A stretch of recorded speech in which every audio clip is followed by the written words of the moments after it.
Hi, boys and girls. We're reading Chapter 2 out of The Land of Stories, The Wishing Spell. The Longer Walk Home.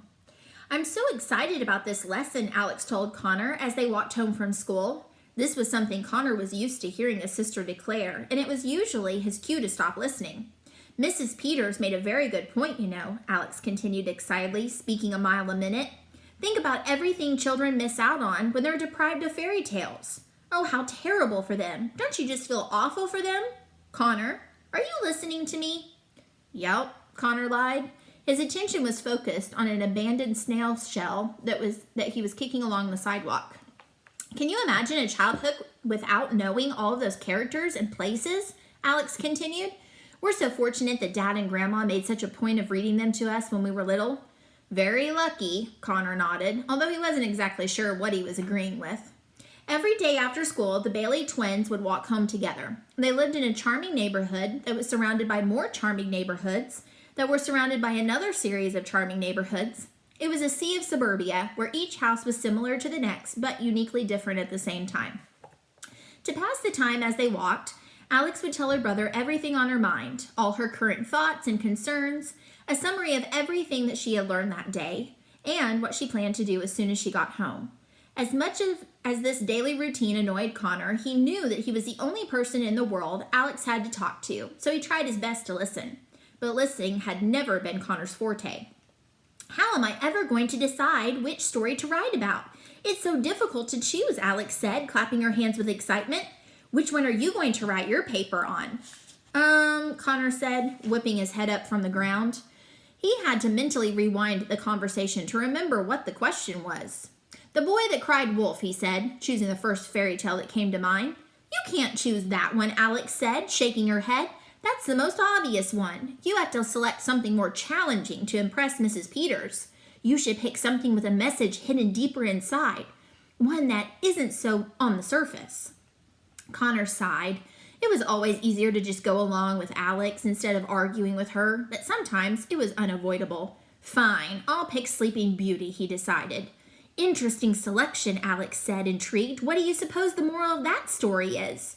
Don't make the neighbors mad, I guess, Connor said. Alex grunted. Be serious, Connor. That's not the moral of Sleeping Beauty. Sure it is, Connor explained. If the king and queen had just invited the crazy enchantress to their daughter's party in the first place, none of that stuff would have ever happened. They couldn't have stopped it from happening, said Alex. That enchantress was evil and probably would have cursed the baby anyway. Sleeping Beauty is about trying to prevent the unpreventable. Her parents tried protecting her and had all the spinning wheels in the kingdom destroyed. She was so sheltered, she didn't even know what the danger was. And she still pricked her finger on the first spindle she ever saw. Connor thought about this possibility and shook his head. He liked his version better. I disagree, Connor told her. I've seen how upset you get when people don't invite you, and you usually look like you would curse a baby too. Alex gave Connor a dirty look Mrs. Peters would have been proud of. While there's no such thing as a wrong interpretation, I have to say that is definitely a misread, Alex said. I'm just saying to be careful who you ignore, Connor clarified. I always thought Sleeping Beauty's parents had it coming. Oh, Alex questioned him. And I suppose you thought Hansel and Gretel had it coming too. Yes, Connor said, feeling clever, and so did the witch. How so? Alex asked. Because, Connor explained with a smirk on his face, if you're going to live in a house made of candy, don't move next door to a bunch of kids. A lot of these fairy tale characters are missing common sense. Alex let out another disapproving grunt. Connor figured that he could get at least 50 more out of her before they got home. The witch didn't live next door. She lived deep in the woods. They had to leave a trail of breadcrumbs behind so they could find their way home, remember? And the whole point of that story was that they needed to lure the kids so the house was made of candy. They were starving, Alex reminded him. At least have all the facts straight before you criticize. If they were starving, what were they doing wasting breadcrumbs, Connor asked. Sounds like a couple of troublemakers to me. Alex grunted again. And in your strange mind, what do you think the lesson of Goldilocks and the Three Bears is? Alex challenged him. Easy, Connor said. Lock your doors. Robbers come in all shapes and sizes. Even curly-haired little girls can't be trusted. Alex grunted again and crossed her arms. She tried her best not to giggle. She didn't want to validate her brother's opinion. Goldilocks is about consequences. Mrs. Peters said so herself, Alex said. Although Alex would never admit it, sometimes arguing with her brother was amusing. What do you suppose Jack and the Beanstalk is about? She asked. Connor thought about it for a moment and shyly grinned. Bad beans can cause more than indigestion, he answered, laughing hysterically to himself. What do you think the lesson of Little Red Riding Hood is? She asked him. Do you think that she should have just mailed her grandmother the gift basket? Now you're thinking, he said. Although I've always felt sorry for Little Red Riding Hood. It's obvious her parents didn't like her very much. Why do you say that? Alex asked, wondering how he could have possibly constructed that from the story. Who sends their young daughter into a dark, wolf-occupied forest carrying freshly baked food and wearing a bright jacket? Connor asked. They were practically asking for the wolf to eat her. Alex held back laughter with all her might, but to Connor's delight, she let a little chuckle slip. I know you secretly agree with me, Connor said, bumping her shoulder with his. Connor, it's people like you who ruin fairy tales for the rest of the world, Alex said, forcing the smile on her face to fade.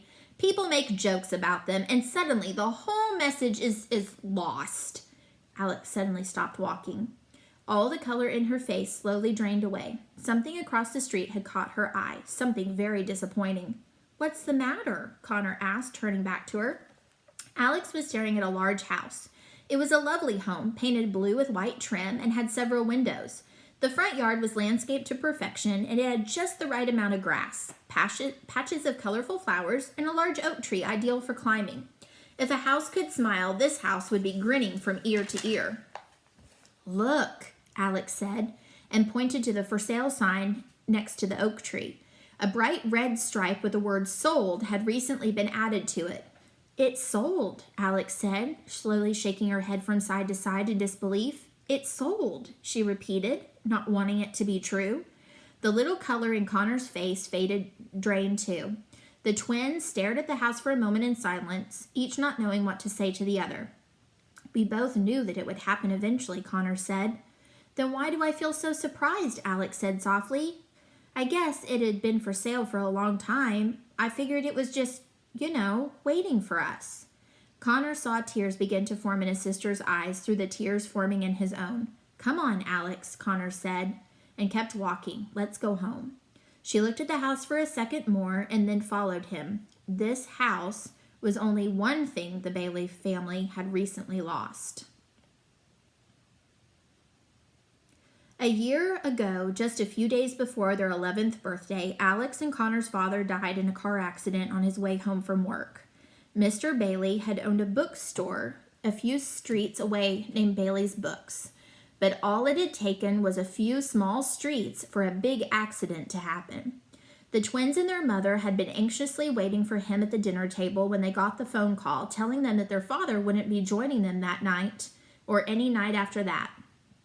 He had never been late for dinner before, so as soon as the telephone rang, they all had a knowing that something was wrong. Alex and Connor could never forget the look on their mother's face when she answered the phone, a look that told them without saying a word that their lives would never be the same. They had never seen their mother cry like this, as much as she did that night. Everything had happened so fast after that, it was hard for the twins to remember what order it all happened in. They remembered their mother making tons of phone calls and having to deal with a lot of paperwork. They remembered their grandmother coming to take care of them while their mother made all the funeral arrangements. They remembered holding their mother's hand as they walked down the church aisle at the funeral.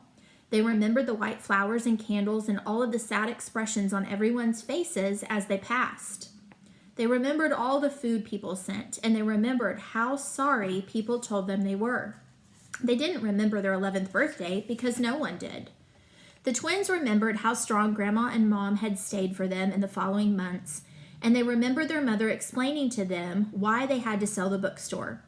They remembered that eventually their mother couldn't afford their beautiful blue house anymore, and they'd have to move into a rental house a few streets away. They remembered Grandma leaving them once they were settled into their new, smaller house, and they remembered returning to school and how falsely normal everything appeared to be. But most of all, the twins remembered not understanding why any of it had happened. A full year had passed and the twins still didn't understand it. People had told them it would get easier with time, but how much time were they talking about? The loss seemed to grow deeper each day without their dad. They missed him so much, sometimes, that they expected their sadness to swell their entire body. They missed his smile, they missed his laugh, and they missed his stories. Whenever Alex had had a particularly bad day at school, the first thing that she would do when she got home was jump on her bike and pedal to her dad's store. She would run through the front doors, find her dad, and say, "Daddy, I need to talk to you." It didn't matter if he was helping a customer or putting brand new books on the shelves. Mr. Bailey would always stop what he was doing, take his daughter to the storage room in the back, and listen to what had happened. "What's the matter, sweetheart?" He would talk with her with concerned eyes. "I had a really bad day today, Daddy," Alex said on one occasion. "Are the other kids still teasing you?" he asked. "I can call the school and ask your teacher to have a talk with them." "That wouldn't solve anything," Alex said through sniffles. "But publicly persecuting me. They're filling my insecure void caused by social and domestic neglect." Mr. Bailey scratched his head. "So what you're trying to say, sweetheart, is that they're just jealous?" he asked her. "Exactly," Alex said. "I read a psychology book in the library today at lunch that explained it." Mr. Bailey let out a proud laugh. His daughter's intelligence constantly amazed him. "I think you're just too bright for your own good, Alex," he said. "Sometimes I wish I was like everyone else," Alex confessed. "I'm tired of being lonely, Daddy. If being smart and being a good student means that I'll never have any friends, then I wish I was more like Connor." "Alex, have I ever told you the story about the curvy tree?" Mr. Bailey asked. "No," Alex answered. Mr. Bailey's eyes lit up. They always did when he was about to tell a story. "Well," he started, "one day when I was very young, I was walking around the woods and saw something very peculiar. It was an enormous evergreen tree, but it was different from the other evergreen trees I had ever seen. Instead of growing straight out of the ground, its trunk curved and wound in circles like a large vine." "How?" Alex asked. "That isn't possible. Evergreens don't grow like that." "Perhaps someone forgot to tell that to the tree," Mr. Bailey said. "Anyway, one day the loggers came and cut down every single tree in the area except for the curvy tree." "Why?" asked Alex. "Because they figured it was unusual and unusable," Mr. Bailey answered. "You could never make a table or a chair or a cabinet out of it. You see, the curvy tree may have felt different from the other trees, but its uniqueness is what saved it." "Whatever happened to the curvy tree?" Alex asked. "It's still there today," Mr. Bailey said with a smile. "It's growing taller and taller and curvier every day." A tiny smile grew on Alex's face. "I think I get what you're trying to tell me, Daddy," she said. "I'm glad," said Mr. Bailey. "Now, all you have to do is wait for the loggers to come and chop down all your peers." Alex laughed for the first time all day. Mr. Bailey always knew how to cheer her up. It took the twins twice as long to walk home since they moved into the rent house. It was a boring home with brown walls and a flat roof. Windows were few, and the front yard consisted only of plain grass that was barely alive because the sprinklers didn't work. The Baileys' home was cozy but cluttered. They had more furniture than they had room for, and none of it matched the house because it was never intended to. Even though they lived here for more than half a year, unpacked boxes were still lined up against the wall. None of them wanted to unpack them. None of them wanted to admit that they were staying as long as they actually were. The twins immediately went upstairs into their separate bedrooms. Alex sat at her desk and stared at her homework, and Connor laid on his bed and started a nap. Alex's bedroom could have been mistaken for a library if it weren't for the bright yellow bed tucked away in the corner. Bookshelves of all heights and widths lined the room, holding everything from chapter books to encyclopedias. Connor's bedroom was more like a cave, in which he appropriately hibernated whenever he could. It was dark and messy, and patches of carpet could be seen between piles of dirty clothes. A half-eaten grilled cheese sandwich resided on the floor, and had been there far too long for anyone's peace of mind. An hour or so later, the twins heard sounds that meant that their mother was visiting from work, and they went downstairs to join her in the kitchen. She was sitting at the table while on the phone, flipping through a stack of envelopes that she had just collected from the mailbox. Charlotte Bailey was a very pretty woman with red hair, and freckled skin that the twins undoubtedly had inherited from her. She had a huge, caring heart and loved her kids more than anything else in the world. Unfortunately, they hardly ever saw their mother anymore. She was a nurse at the local children's hospital and was forced to work constant double shifts to support the family since her husband had passed away. Mrs. Bailey was already gone before the twins woke up every morning and would get home after the twins had gone to sleep. The only time that she had with the twins anymore was on the brief lunch and dinner breaks that she spent at home. Mrs. Bailey loved her job and loved taking care of children at the hospital, but hated that it took time away from her own family. In a way, the twins felt that they had lost both their parents after their dad's death. "Hi, guys," Mrs. Bailey said to the twins, covering the receiving end of the phone. "Did you have a good day at school?" Alex nodded positively. Connor gave her an overly enthusiastic thumbs up. "Yes, I can work a double this Monday," she said into the phone, speaking with someone from the hospital. "No problem," she said. Most of the envelopes that she was looking through had bright red warning stickers saying "Final notice of payment due."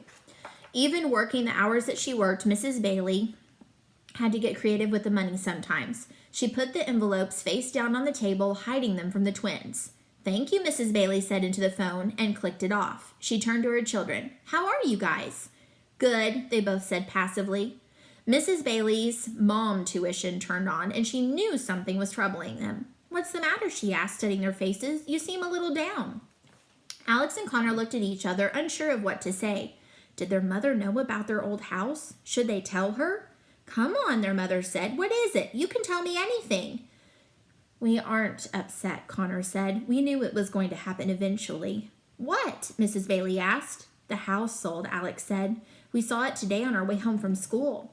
There was a moment before anyone said anything. This wasn't the news, Mrs. Bailey. This wasn't news to Mrs. Bailey, but the twins could tell that she was just as disappointed as they were, and she had hoped that they wouldn't notice it. "Oh, that," Mrs. Bailey said, brushing it off. "Yes, I know. You shouldn't be sad about it, though. We'll find a bigger and better house as soon as we can catch up on some things." And that was that. Mrs. Bailey wasn't a good liar. And neither were the twins. Still, Alex and Connor always smiled and nodded along with her. "What did you learn at school today?" their mother asked. "So much," Alex proclaimed with a huge smile. "Not much," Connor mumbled with a scowl. "That's because you fall asleep in class," Alex tattled. Connor gave Alex a dirty look. "Oh, Connor, not again," Mrs. Bailey said, shaking her head. "What are we going to do with you?" "It's not my fault," Connor said. "Mrs. Peters' lessons put me to sleep. It just happens. It's like my brain switches off or something. Sometimes even my old rubber band trick doesn't work." "Rubber band trick?" Mrs. Bailey asked. "I wear a rubber band around my wrist and snap it every time I get sleepy," Connor explained, "and I was positive it was foolproof." Mrs. Bailey shook her head, more amused than anything. "Well, don't forget how lucky you are to be in that classroom," Mrs. Bailey said with a guilty face. That mom look. "All the kids at the hospital would like nothing more than to trade places with you and go to school every day." "They'd change their minds if they met Mrs. Peters," Connor said under his breath. The phone rang just as Mrs. Bailey was about to continue scowling at her son. "Hello," Mrs. Bailey said, answering the phone. The worry lines on her forehead became more prominent. "Tomorrow? No, there must be a mistake. I told them I couldn't work at all tomorrow. It's my twins' 12th birthday, and I was planning on spending the evening with them." Alex and Connor looked at each other with the same surprised expression. They had almost forgotten that they were turning 12 the next day. Almost. "Are you positive there's no one else who can cover it?" Mrs. Bailey asked, her voice more desperate than she wanted for it to sound. "No, I understand. Yes, of course. I'm aware of the staff cuts. Yes, I'll see you tomorrow." Mrs. Bailey hung up the phone, closed her eyes, and let out a deep, disappointed sigh. "I've got bad news, guys," she told them. "It looks like I have to work tomorrow night, so I won't be here for your birthday. But I'll make it up to you. We'll celebrate when I get home from work and the next night, too. All right?" "That's fine, Mom," Alex said cheerfully, trying to make her feel better. "We understand." "It's okay," Connor added. "We weren't really expecting anything special anyway." The situation made Mrs. Bailey feel like the worst mother in the world, and their understanding made her feel even worse. She would have much rather watch them throw a fit or get angry or show any emotion appropriate for their age They were too young to be used to this much disappointment. Oh, Mrs. Bailey said, fighting back the sadness inside her. Great. Then we'll have dinner and get a cake and have a nice night. Now, I'm just going to go upstairs for a minute before I have to head back to work. She left the kitchen and hurried up the stairs into her bedroom. The twins waited a beat before climbing up the stairs to check on her. They peered into their mother's bedroom.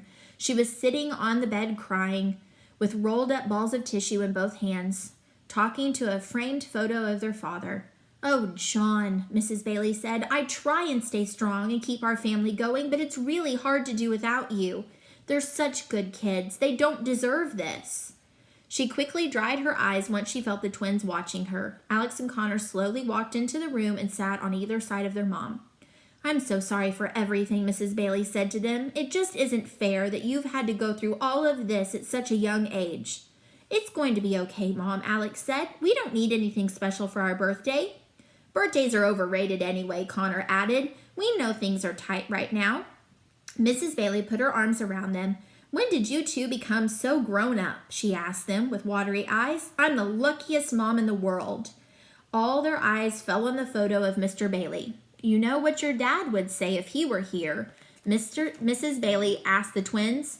He'd say, right now we're living in an ugly chapter of our lives, but books always get better. The twins smiled at her, hoping that this was going to be true. Tomorrow we're going to read Chapter 3, A Birthday Surprise. Hope you have a great rest of the day. Bye-bye.